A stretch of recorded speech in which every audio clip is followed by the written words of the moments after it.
In the adjoining figure, DE is parallel to AC and DC is parallel to AP. Prove that BE upon EC is equal to BC upon CP. तो DE parallel to AC, जो ये red line है DE is parallel to AC, ये parallel है AC के, और DC green lines एक दूसरे के पैरेलल में, तो DC is parallel to AP.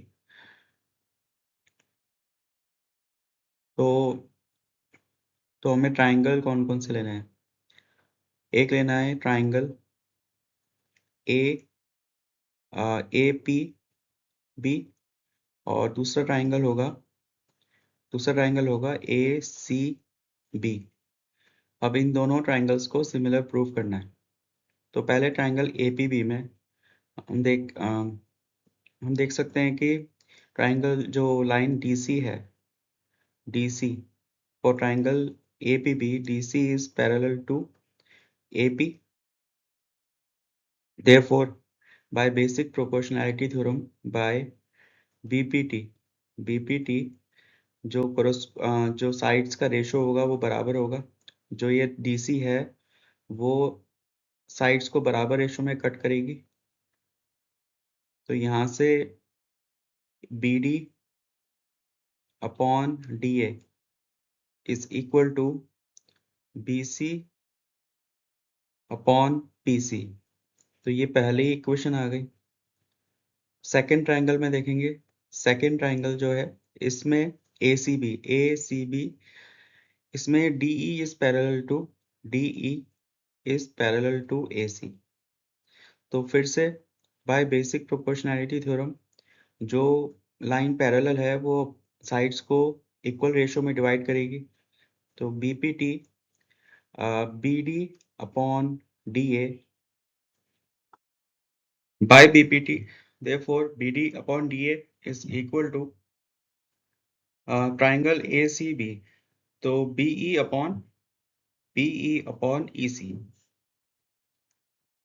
तो ये सेकेंड इक्वेशन है. तो यहाँ पे फर्स्ट और सेकेंड इक्वेशन में जो पहला टर्म है वो सेम है. तो from 1 and 2 BC upon PC is equal to BE upon EC. तो यही हमें प्रूव करना था, hence proved. So therefore, by BPT theorem, दोनों ट्राइंगल्स में BPT थ्योरम का यूज करेंगे, और यहाँ से ये प्रूव हो जाएगा कि BC upon PC is equal to BE upon EC, hence proved. BPT का मतलब होता है बेसिक प्रोपोर्शनैलिटी थ्योरम. मतलब कोई भी लाइन जो है, अगर ये लाइन है और ये लाइन जो थर्ड साइड है इसके पैरेलल है, ये दोनों लाइंस पैरेलल हैं, तो ये वाली जो लाइन है दोनों साइड्स को इक्वल रेशो में डिवाइड करेगी. तब ABCD, तो इसका मतलब A by B is equal to C by D. तो ये होता है BPT theorem. Shown below is a circle with centre O. एक सर्कल दे रखा है, उसका सेंटर O है, और YX जो है टेंजेंट है. ये टेंजेंट है. टेंजेंट होती है किसी भी सर्कल को जो टच करके निकलती है, कोई भी लाइन, उसको हम टेंजेंट बोलते हैं. तो टेंजेंट इज तो YX जो है टेंजेंट है to the circle at point Y. तो किसी एक पॉइंट Y पे एक टेंजेंट है YX. तो पहला है प्रूव दैट ट्राइंगल ZWY, ये वाला ट्राइंगल, और ZYX, ये पूरा ट्राइंगल, ये दोनों सिमिलर हैं. तो इसके लिए पहले हम यहाँ पे कौन कौन से ट्राइंगल हैं, ट्राइंगल ZWY एंड ट्राइंगल, इसको पहले सिमिलर प्रूफ करना पड़ेगा. तो हमें सिमिलर प्रूफ करना है इन दोनों ट्राइंगल्स को. तो यहाँ से क्या क्या इंफॉर्मेशन मिल सकती है. ZYX, तो एंगल Y 90 होगा. एंगल ZYX 90 डिग्री होगा, क्योंकि टेंजेंट जो है रेडियस के परपेंडिकुलर होता है. कोई भी टेंजेंट ड्रॉ करेंगे वो हमेशा रेडियस के परपेंडिकुलर होगा. रेडियस के परपेंडिकुलर होगा। जैसे ये सर्कल है, यहाँ पे टेंजेंट ड्रॉ करा, तो अगर यहाँ से रेडियस से अगर टेंजेंट पे लाइन खींचेंगे इस पॉइंट पे जहाँ पे टेंजेंट ड्रॉ करा है, तो वो हमेशा परपेंडिकुलर होगा। तो line from centre to tangent is equal to radius and perpendicular to it. तो ये परपेंडिकुलर होगा इसलिए 90 डिग्री है, क्योंकि टेंजेंट हमेशा रेडियस के परपेंडिकुलर होता है। नेक्स्ट है जो एंगल जेड डब्ल्यू वाई है, ये भी 90 होगा। ये वाला एंगल 90 होगा, क्योंकि angle in a semi circle is a 90 degree. Angle in a semi circle में एंगल जो होता है वो 90 होता है। जैसे ये सेमी सर्कल है, ये डायमीटर है ए बी, तो यहाँ पे कोई भी ट्राइंगल बनाएंगे जो पेरिफेरी को टच करेगी, तो जो पॉइंट जो टच करेगा वो हमेशा 90 डिग्री एंगल बनाएगा। पर ये हमेशा सेमी सर्कल में होना चाहिए। तो यहाँ पे जेड वाई डायमीटर है, तो ये जो ये होगा सेमी सर्कल होगा, तो ये पेरिफेरी को टच कर रहा है, तो इस पॉइंट एंगल को बोलेंगे 90 डिग्री। तो ये 90 डिग्री होगा। तो दो एंगल्स 90 हैं, तो जेड वाई, तो यहाँ पे हो जाएगा Z Y X is equal to angle Z W Y, ये 90 डिग्री हो जाएगा। और दूसरा एंगल है angle z equal to angle z, ये कॉमन एंगल हो जाएगा।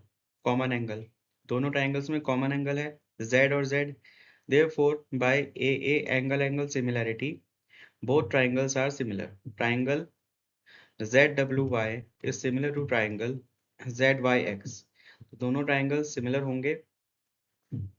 तो इसका मतलब, तो बाय ए सिमिलैरिटी दोनों ट्राइंगल सिमिलर हैं। अब दोनों ट्राइंगल सिमिलर हैं, तो उससे हम सेकंड पार्ट का आंसर निकालेंगे। Using part 1 find the length of ZY। तो ZY की लेंथ निकालनी है। ट्राइंगल्स को सिमिलर प्रूफ कर दिया है। अब इसके ट्राइंगल सिमिलर हैं तो इनके कॉरस्पॉन्डिंग साइड्स का रेशियो बराबर होगा, तो उससे ZY की वैल्यू आएगी। तो ट्राइंगल्स सिमिलर हैं, तो जिस ऑर्डर में लिखे थे उसी ऑर्डर में हमें लिखना पड़ेगा, ZWY और ZYX। तो यहाँ पे जो रेशो होंगे वो उसी ऑर्डर में होंगे जिस ऑर्डर में हमने इनको सिमिलर प्रूफ किया है। तो ZW upon corresponding side ZY, फिर होगा YWY upon YX is equal to ZY upon ZX, ZY upon ZX। तो ये हो गया कॉरस्पॉन्डिंग साइड का रेशो। अब क्या क्या इंफॉर्मेशन गिवन है क्वेश्चन में, फिगर से जो फिगर में जो गिवन है, ZW गिवन है 25 के बराबर है, ZW गिवन है, WX गिवन है 11 के बराबर, तो ZX की वैल्यू आ जाएगी, इनको प्लस करेंगे 36 आ जाएगी। और ZY निकालना है, ZY निकालना है, तो यहाँ से ZW 25 है, ZY निकालना है, plus is equal to WY missing है, YX भी मिसिंग है, ZY अगेन निकालना है, ZX 36 के बराबर है। यहाँ से ये इंफॉर्मेशन है। तो इस टर्म को इक्वेट करेंगे दोनों टर्म्स को, तो ZY is equal to ZY square is equal to 25 into 36।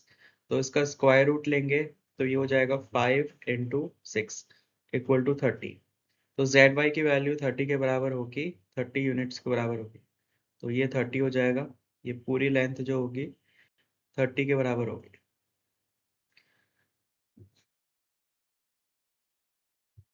Model boat, तो यहाँ पे स्केल फैक्टर का यूज होगा। स्केल फैक्टर क्या होता है? स्केल फैक्टर होता है length of model, length of model, model की length upon length of actual object, actual length of actual object. तो एक्चुअल ऑब्जेक्ट की लेंथ और मॉडल का रेशियो जो होता है स्केल फैक्टर होता है। अब यहाँ पे model boat of scale ratio 1:4। तो एक बोट का मॉडल है, बोट है एक, उसका एक मॉडल है, उसका स्केल रेशो दे रखा है 1:4, मतलब मॉडल अपॉन एक्चुअल लेंथ जो है 1/4 है। तो मॉडल की लेंथ 120 सेंटीमीटर दे रखी है, तो यहाँ पे मॉडल की लेंथ 120 सेंटीमीटर है, तो 120 लिख देंगे यहाँ पे, अपॉन एक्चुअल लेंथ नहीं पता और 1/4 के बराबर है। तो the full size of the boat has a width of 60 centimetre, what is the width of the scale model. तो यहाँ से ये जो है, यहाँ से लेंथ ऑफ बोट आ जाएगी, एक्चुअल लेंथ ऑफ बोट आ जाएगी 480 सेंटीमीटर। अब यहाँ पे मॉडल की विड्थ दे रखी है, मॉडल की विड्थ दे रखी है, विड्थ ऑफ मॉडल 60 सेंटीमीटर है। तो यहाँ पे नहीं, विड्थ ऑफ बोट दे रखी है, बोट की एक्चुअल विड्थ दे रखी है 60 सेंटीमीटर, तो हमें मॉडल की विड्थ निकालनी है, मॉडल की विड्थ निकालनी है। तो इसको ऐसे लिख सकते हैं, स्केल रेशो गिवन है, मॉडल और उसका एक टेबल बनाएंगे। तो यहाँ पे मॉडल लिखेंगे, model upon actual, actual boat, actual boat, और यहाँ पे क्या क्या पैरामीटर्स हैं, लेंथ है, लेंथ है, विड्थ है। तो लेंथ ऑफ मॉडल गिवन है 120 सेंटीमीटर और एक्चुअल विड्थ ऑफ बोट है 60 सेंटीमीटर दे रखा है। तो ये इंफॉर्मेशन गिवन है, और एक स्केल फैक्टर दे रखा है 1/4, और स्केल फैक्टर होता है मॉडल का डायमेंशन अपॉन एक्चुअल बोट का डायमेंशन, एक्चुअल लेंथ का डायमेंशन। तो यहाँ पे एक्चुअल हमें निकालना है, विड्थ ऑफ स्केल ये निकालना है।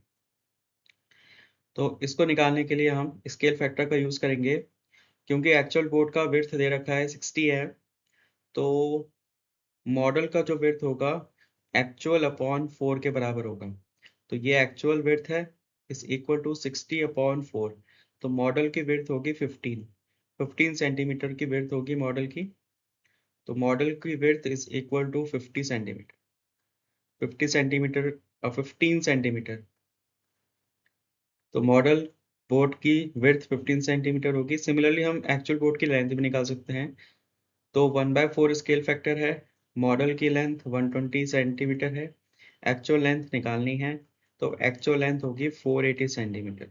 तो एक्चुअल जो बोट होगी उसकी लेंथ 480 सेंटीमीटर के बराबर होगी, 480 सेंटीमीटर। सेकेंड क्वेश्चन है, what will affect the similarity of to polygons. कोई भी टू पॉलीगन्स की सिमिलैरिटी क्या अफेक्ट करता है। तो इसका आंसर होगा, कोई भी दो सिमिलर पॉलीगन्स एक दूसरे की मिरर इमेज नहीं होती, they are not mirror images of each other. तो कोई भी सिमिलर ऑब्जेक्ट्स हैं वो एक दूसरे के मिरर इमेज नहीं होते, क्योंकि मिरर इमेज में हमेशा शेप और साइज सेम होते हैं।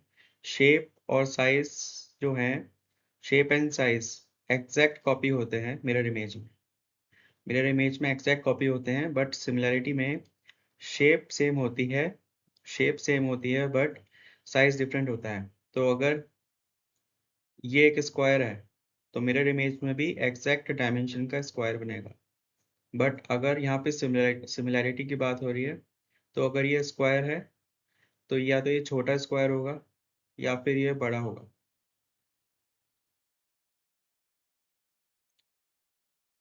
या फिर ये बड़ा होगा, तो साइज डिफर करता है। सिमिलैरिटी के केस में ये एक्चुअल स्क्वायर है, ये छोटा है, ये बड़ा है। तो सिमिलैरिटी के केस में साइज डिफर करता है, तो इसलिए सिमिलर पॉलीगन्स कभी भी एक दूसरे के मिरर इमेज नहीं हो सकते। थर्ड क्वेश्चन है, इफ टू सिमिलर ट्राइंगल्स, उनका स्केल फैक्टर दे रखा है a/b, तो उनके रेशो, ऑल्टीट्यूड का रेशो क्या होगा। तो कोई दो ट्राइंगल्स हैं, ये है, इसको इसको बोल देते हैं फर्स्ट ट्राइंगल, और ये दूसरा ट्राइंगल दे रखा है, इसको सेकंड ट्राइंगल बोल देते हैं। दोनों का स्केल फैक्टर दे रखा है, तो अगर इसकी, तो scale factor S1, scale factor is equal to a/b दे रखा है। तो इसकी जो साइड्स की जो लेंथ का रेशो होगा वो a/b के बराबर होगा।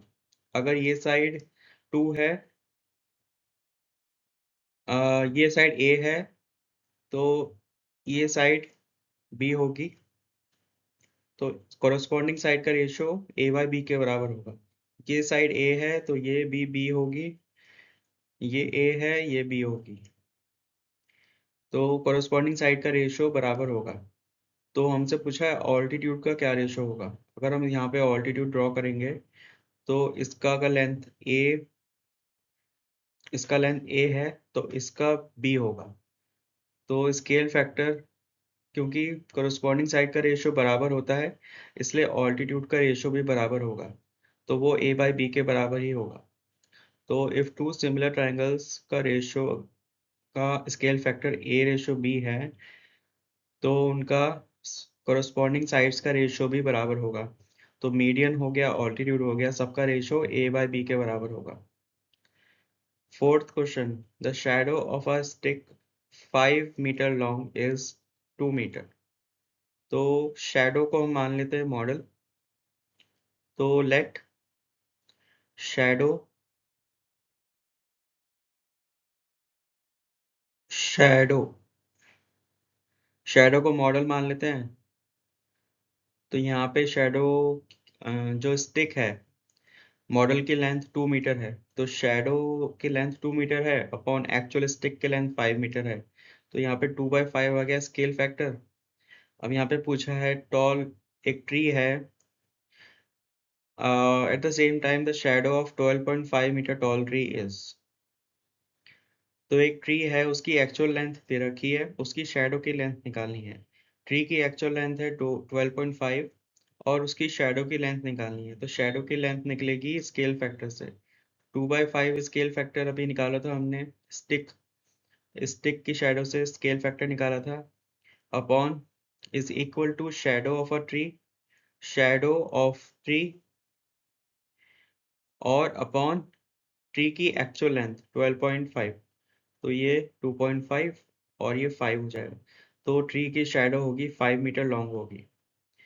तो इसको हम ट्राइंगल से भी कर सकते हैं। ये तो था स्केल फैक्टर मेथड से हम निकाल सकते हैं शैडो की लेंथ, तो इसको ट्राइंगल ट्राइंगल मेथड से करेंगे, तो सिमिलर प्रूव करके उसकी शैडो की लेंथ निकालेंगे। तो ये एक स्टिक है, ये एक ट्री है, ट्री की लेंथ दे रखी है 12.5, तो इसकी कुछ शैडो यहाँ पे बनेगी, इसकी कुछ लेंथ होगी L। एक स्टिक है, उसकी लेंथ है 5 मीटर, और इसकी जो स्टिक की जो शैडो है वो 2 मीटर लॉन्ग है, 2 मीटर लॉन्ग है। तो बाय सिमिलैरिटी, तो ये ट्राइंगल सिमिलर होंगे ABCDE। तो ABC and triangle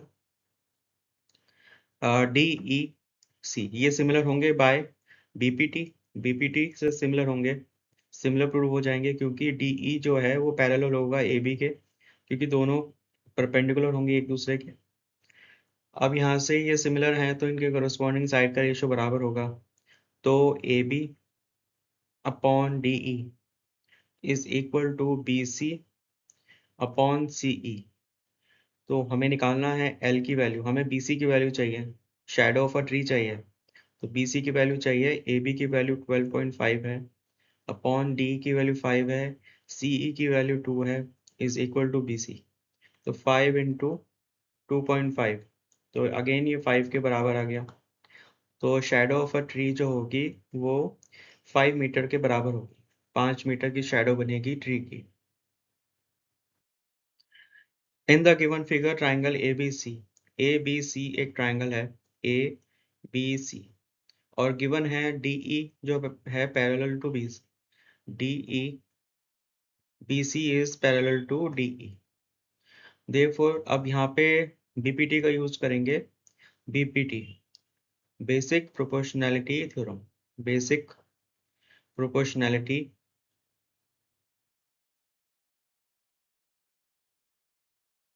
proportionality theorem.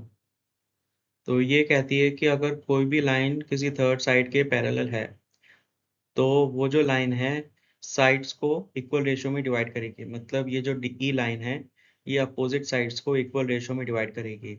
तो AD upon D B is equal to A E upon E C by basic proportionality theorem by BPT.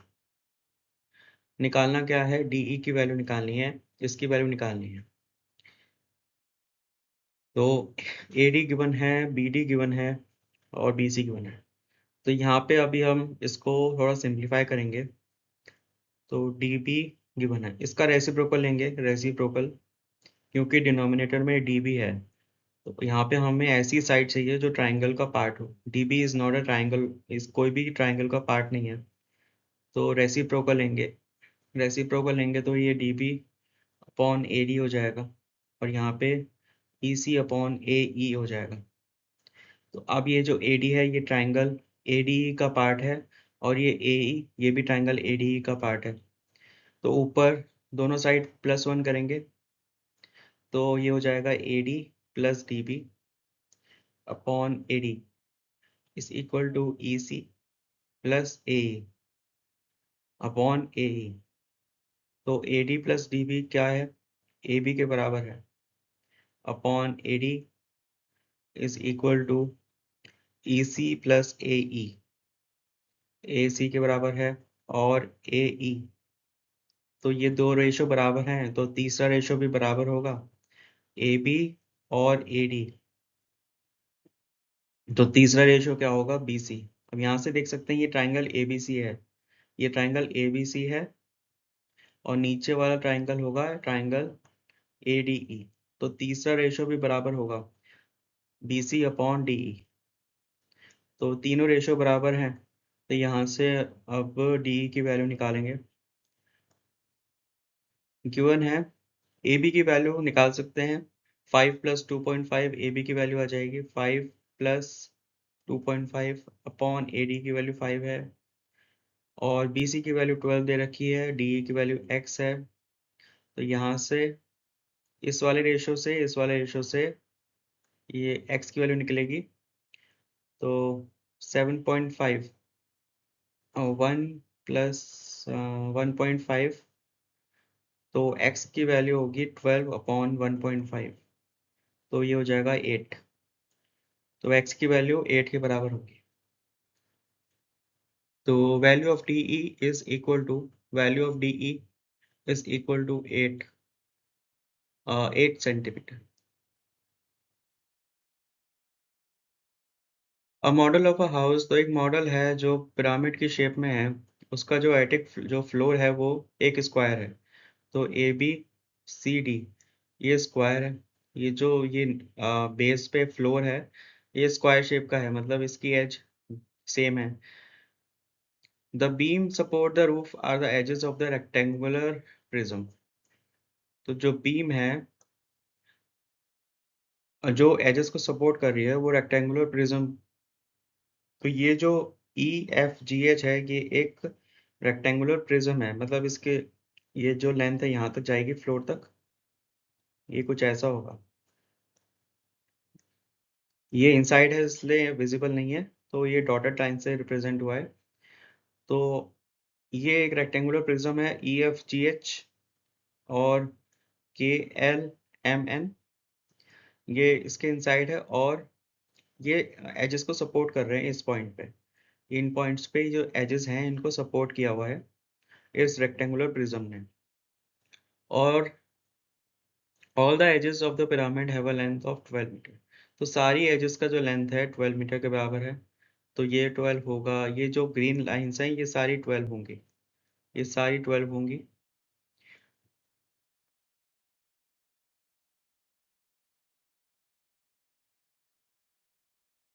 The points E F G H are all mid points of edges A T B T. तो ये जितने भी points है जहाँ पे ये rectangular prism touch कर रहा है इन एजेस को, ये मिड पॉइंट्स होंगी इन एजेस के। तो बी टी का मिड पॉइंट एफ होगा, सी टी का मिड पॉइंट जी होगा, ये सब मिड पॉइंट्स होंगे। तो ये मिड पॉइंट्स हैं, लेंथ ऑफ ई एफ निकालना है, लेंथ ऑफ ई एफ निकालना है, इसकी लेंथ निकालनी है।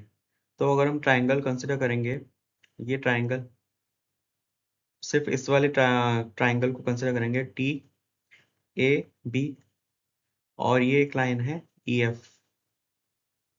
तो EF की वैल्यू निकालनी है और AT की वैल्यू 12 है, इसकी भी 12 है, और ये रेशो जो है 1:1 है, क्योंकि E और F जो है मिड पॉइंट है, गिवन है मिड पॉइंट ऑफ एजेस। तो ये 6 होगा, ये 6 होगा, ये 6 होगा, ये 6 होगा। अब क्योंकि ET यहाँ से देख सकते हैं ET upon AE is equal to TF upon FB is equal to 1 upon 1, therefore by converse of BPT, converse of BPT, converse of BPT होता है अगर साइड्स जो हैं सेम रेशियो में डिवाइड हो रही हैं। कोई भी लाइन अगर किन्हीं दो साइड्स को सेम रेशियो में डिवाइड कर रहा है तो वो लाइन थर्ड साइड के पैरेलल होगी, therefore EF is parallel to AB। तो EF जो है AB के पैरेलल होगी।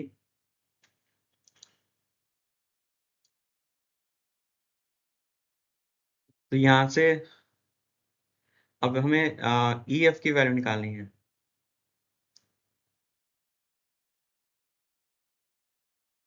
तो यहाँ पे ये जो AB है इसकी वैल्यू भी 12 होगी, ये भी एजेस होंगी AB BC, ये भी 12 होगा, तो यहाँ पे ये भी 12 होगी। तो यहाँ पे X की वैल्यू निकालनी है, रेशो सिमिलर है बाय कन्वर्स ऑफ BPT। अब यहाँ पे थोड़ा सा इसको सिंप्लीफाई करेंगे तो इसको रेसिप्रोकल लेंगे इन साइड्स का। तो रेसिप्रोकल लेंगे तो AE अपॉन ET हो जाएगा is equal to BF upon FT हो जाएगा। अब इसमें 1 ऐड करेंगे दोनों साइड, तो ये ET प्लस AE हो जाएगा, तो ये AT के बराबर हो जाएगा upon ET is equal to BF plus FT, तो ये BT के बराबर हो जाएगा अपॉन FT। तो दो रेशो सिमिलर हैं, इसका मतलब तीसरा रेशो भी इक्वल होगा।